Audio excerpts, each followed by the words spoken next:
All right, so this is going to go over the box for trading sci-fi with vector games.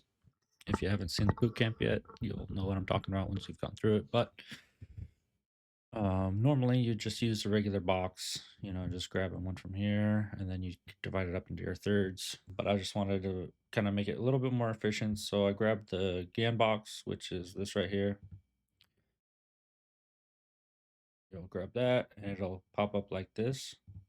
And then what you're going to do is you're going to go to your settings. Your settings. So these are the settings that I'm using.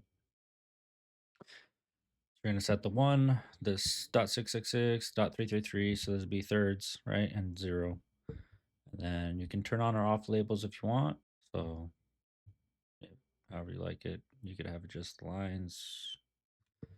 And then you can change these. I had it red, but since sci-fi has a red background, I decided to go with white. And then turn all of these off. These are the vertical lines. So then once you have all these settings changed, you're going to do templates and you're going to save as, and then you can say sci-fi box or whatever. So that's what I have. Bottom up will give you a sell, and then top down will give you a buy area. Monday, Tuesday. So this high for Monday and current low. So that's how you do it. So you're looking for trades in this area.